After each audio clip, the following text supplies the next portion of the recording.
disfrutar, que juntos somos un montón. Y a este montón que juntos somos, porque si dejamos de estar juntos no somos más este montón, le proponemos a partir de este momento nuestro cotidiano ejercicio de radio. Ustedes saben, de lunes a viernes de 14 a 16 aquí en la M530, en las 4 estaciones del año, sí podemos los 365 días del año, claro que sábados y domingos no, les ofrecemos un pacto de imaginación. La radio, decía Bebo Bonafini, si lo pensamos bien, es un asunto que funciona en el teatro de la mente. Así que si ustedes están dispuestos a combinar sus imaginaciones con la nuestra, tal vez podamos hacer de un programa de radio una experiencia. Nosotros creemos que podría ser como viajar juntos. Partir a las 14 con rumbo al futuro. Y a las 16, cuando haya concluido el programa, haber aprendido algo de la experiencia. No decimos viajar para irnos, sino para poder mirar las cosas con otra altura, desde otra perspectiva, con otros puntos de vista, ya que la saturación de una misma agenda y de los mismos puntos de vista no es nada bueno para el ser humano. Si estamos en una guerra de culturas muy diferentes entre sí y en estos capítulos la batalla cultural se ha puesto densa, creemos imprescindible trabajar sobre nuestro sistema de anticuerpos. No caer en la trampa de estar respondiendo a la agenda que plantea desde siempre el poder, con los medios a su alcance, que son muchos, sino hacer el procedimiento contrario, actuar a la inversa, tratar de darle vueltas a la agenda propia, fortalecernos con la certeza de que de nuestro lado hay un montón de cosas imperecederas y valiosas.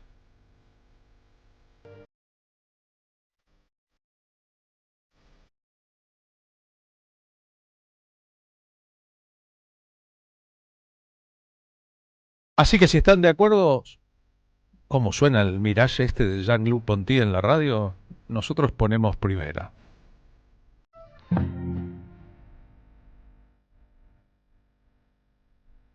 Una de las canciones más famosas de la lengua castellana. Facundo Cabral, no soy de aquí, ni soy de allá. Nació un día en Uruguay, en que después de un asado, Jorge Cafrune le dijo: Facundo, ¿cuándo vas a componer una canción para mí? Una milonga que a mí me quede bien.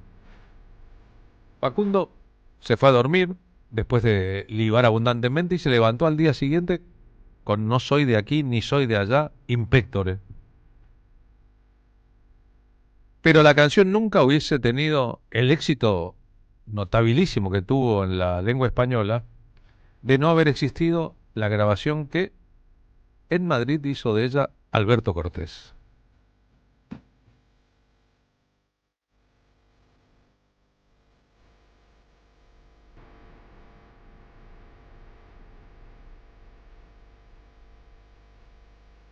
Alberto Cortés y su versión de No soy de aquí ni soy de allá posibilitaron una vida artística de Facundo Cabral en España.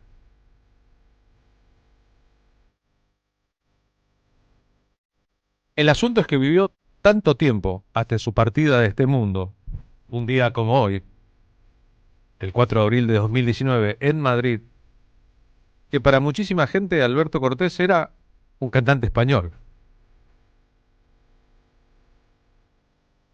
Minga español, había nacido en Rancul, en La Pampa. En 1940 su familia después vivió en el sur de Mendoza, en San Rafael. Y cuando vino a vivir a Buenos Aires, lo hizo para estudiar Derecho en la facultad. Solo que era el principio de los años 60. Su capacidad de cantar había estudiado también para tocar el piano. Era un buen letrista y un buen melodista, lo llevó a otro terreno.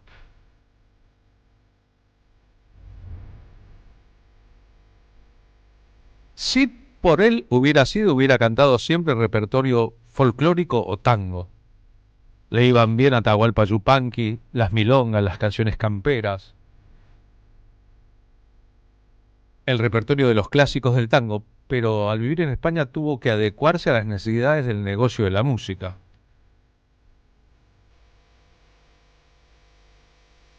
Y aunque le gustaba un montón la poesía hispánica, y se musicalizó a algunos de los grandes, Antonio Machado antes que Serrat, Miguel Hernández antes que Serrat, Pablo Neruda o los argentinos Almafuerte, entre otros, a mí me pareció, las veces que conversé con él, que sufría un poco este síndrome de ser un argentino viviendo en España que tenía que adaptarse a las condiciones de la música en España y no podía, salvo cuando volvía acá, hacer exactamente lo que tenía ganas.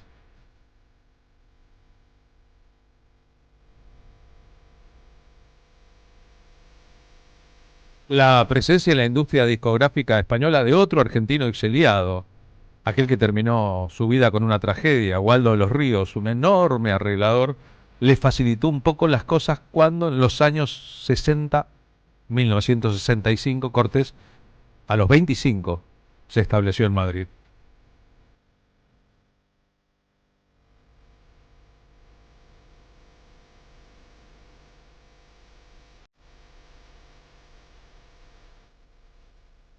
Un día con su mujer europea, he ahí una parte del secreto de la vida de Cortés en España, en un edificio nuevo, compraron un departamento.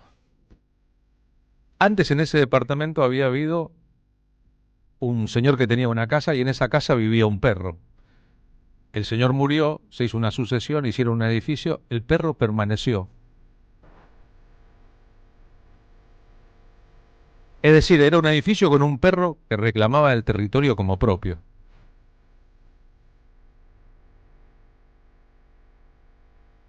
Los vecinos del edificio nuevo, pero sobre todo Alberto Cortés y su mujer, adoptaron ese perro.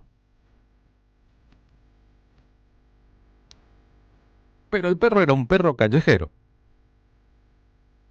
Era un perro que se había acostumbrado a entrar y salir de las casas. Y Alberto Cortés vio en ese perro una metáfora sobre su propio temperamento.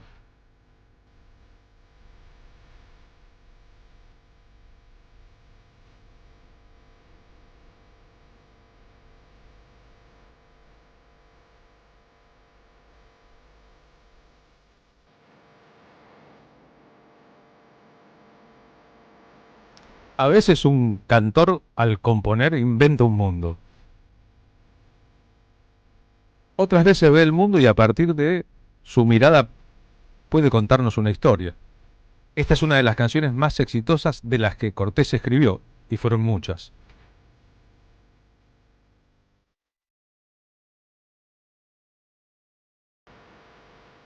Lo que él no podía saber es que esa canción se convertiría en una contraseña también para un grupo punk argentino. Aunque cuando Ataque 77 grabó su versión lo hizo como rey.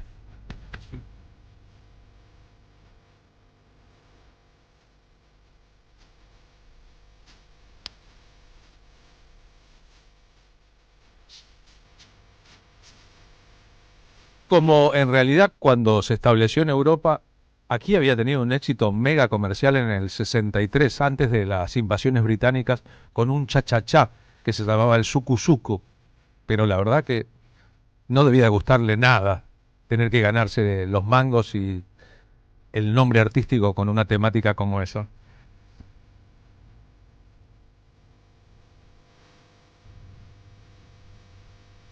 Alberto Cortés, todavía en pleno franquismo, vio que en el repertorio de la poesía español de los republicanos había un tesoro todavía a descubrir por las generaciones que no habían participado de los hechos de la Guerra Civil Española entre el 36 y el 39. Y fue él el primero que musicalizó Antonio Machado. De hecho, cuando Serrat hizo su proyecto, en 1972, incluyó uno de los temas de Alberto Cortés.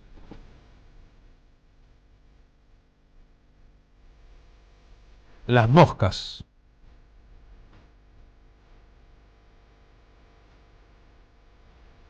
Y sin que esto se trate de una competencia de nadie contra nadie. Como en la Argentina fueron muy populares los extraordinarios homenajes de Serrat a Machado y a Miguel Hernández, muy consustanciados con las ideas republicanas españolas, y lo hizo durante el franquismo,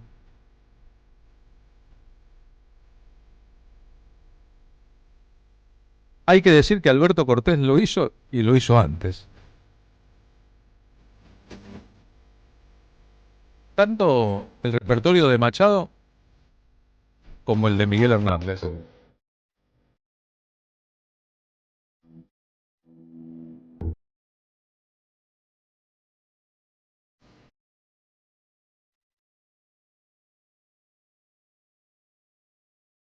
En rigor se llamaba José Alberto García Gallo. Siempre estuvo volviendo, pero volvía con una fama y un prestigio muy importante. Y a veces se mosqueaba un poco por el desconocimiento que en general había en la Argentina, salvo cuando las canciones las pasaban por radio,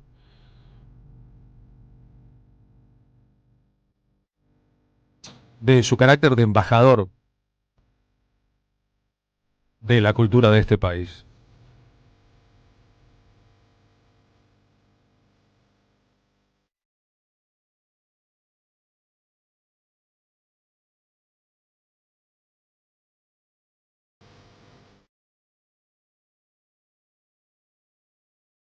Sí, este es Alberto Cortés, argentino, haciendo un repertorio muy hispánico y cosechando numerosos éxitos en Europa.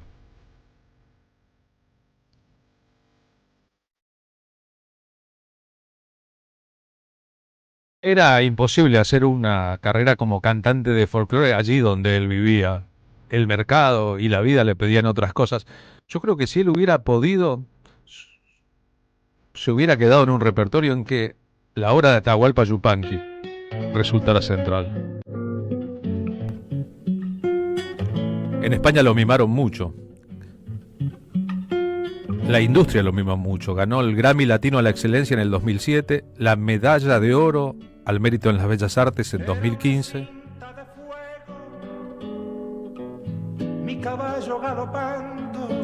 Y eso no hubiera pasado si se quedara en el universo que él hubiera preferido. En Rancul, en La Pampa, hay un conjunto escultórico que lo homenajea.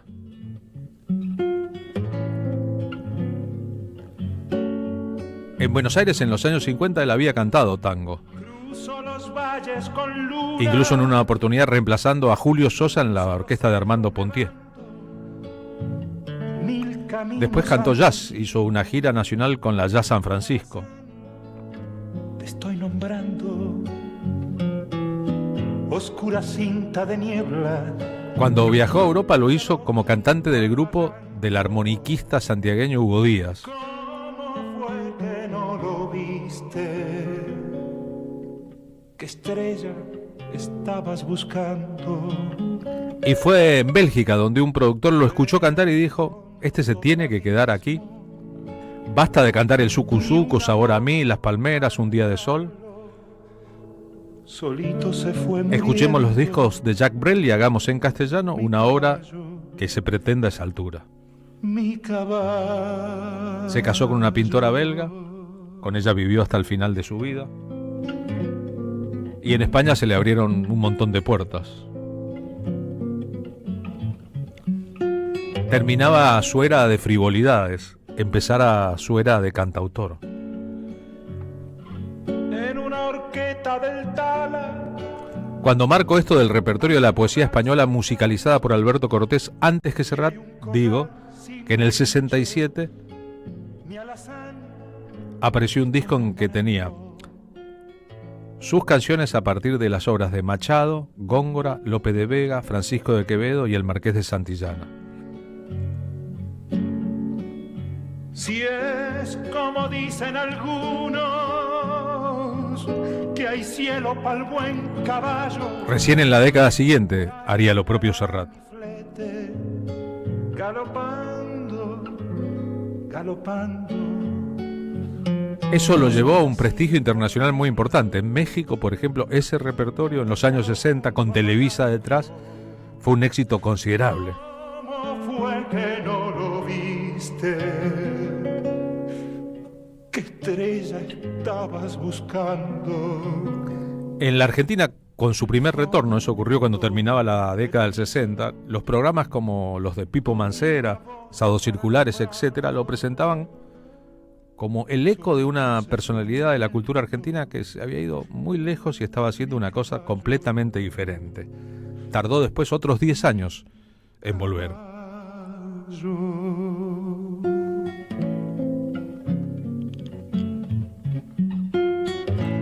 Decía que tenía mucho trabajo en España. En realidad había dejado de hallarse en la Argentina. Tenía un conflicto con que no era ni de aquí ni de allá, como cantaba en la famosa canción de Facundo Cabral. Si tuviéramos que elegir un tema para centralizar su aporte como autor y compositor, las cosas que decía a los Jacques Brel, canción inteligente, llena de asuntos, tal vez esa canción sería Castillos en el aire.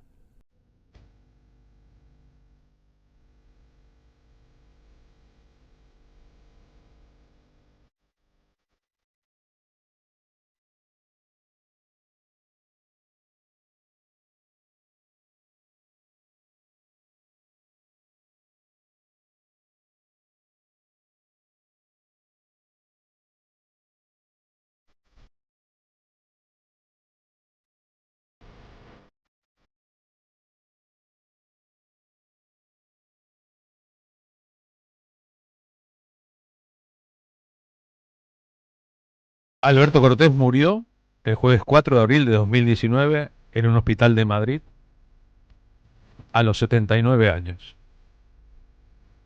Le habían dado también el premio de honor a la trayectoria en la Sociedad General de Autores de España.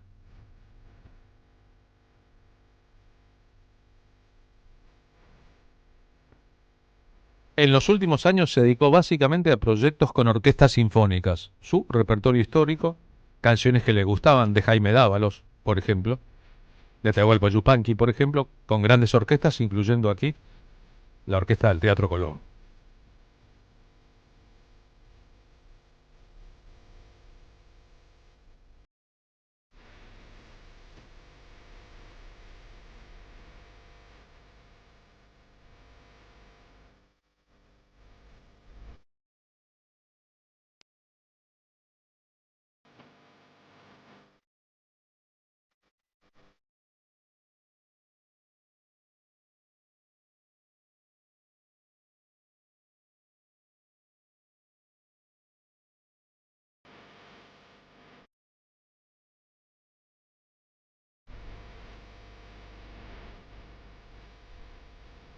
Demasiado español para la Argentina, demasiado Argentina para España. Y sin embargo, en ese puente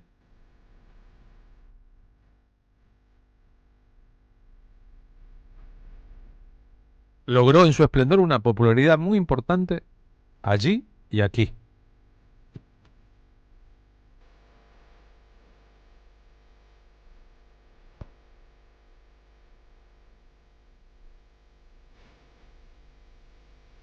Su discografía es tan amplia, desde la década del 60 hasta el final, más de 40 discos, que es riesgoso elegir dentro de la vastedad sus temas más representativos. Y representativos de un espíritu también, ¿no?